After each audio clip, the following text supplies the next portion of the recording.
Welcome back to the channel and welcome back to another quick pick prediction video. In this video, I'll be predicting the middleweight bout between Jacob Malkoun versus Torrez Finney. And how do I feel about this one right here is I'll go low confidence Torrez Finney to beat Jacob Malkoun. I feel like both fighters are, very similar. They're blankets. It's simple to make it out. They're blankets. They'll take you down, they'll control you. Not really great finisher. Well, I mean, Malkoun did have that moment when he was trying to finish Brundage, but he lost due to punch him in the back of the head. But that was a fight they should have won. But yeah, questionable fight IQ at that moment. Got him DQ'd. But either way, both guys really mostly blankets. Not really much damage. Not really consistency of dealing damage. Torrez Finney still very early in his UFC career. Had like several. I think he did get like one or two finish, like at least one finish on Contender Series. But again, not really a great finisher. Blankets mostly. So they're not really showing great urgency to finish fights. Mostly just take you down, control you.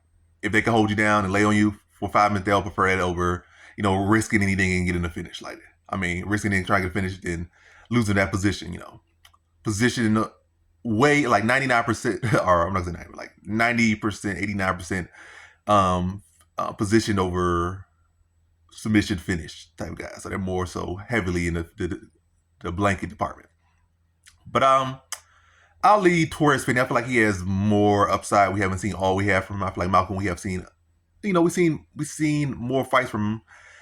And yeah, but nigga also said Malkoun did fight some good fighters though. He fought Brendan Allen, a very good fight. I feel like low-key he won that fight. I think I picked Brendan Allen that fight, and I feel that Malkoun won that fight. So that's a big feather in cap. Torrez Finney has not fought no one nearly that good.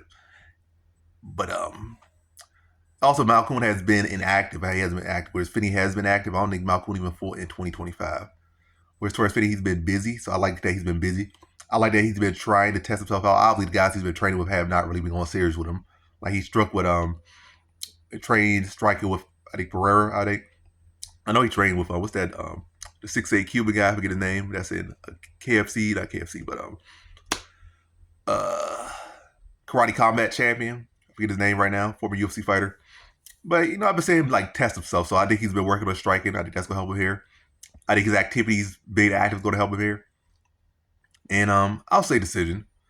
I think he'll surprise people with his evolution in his striking.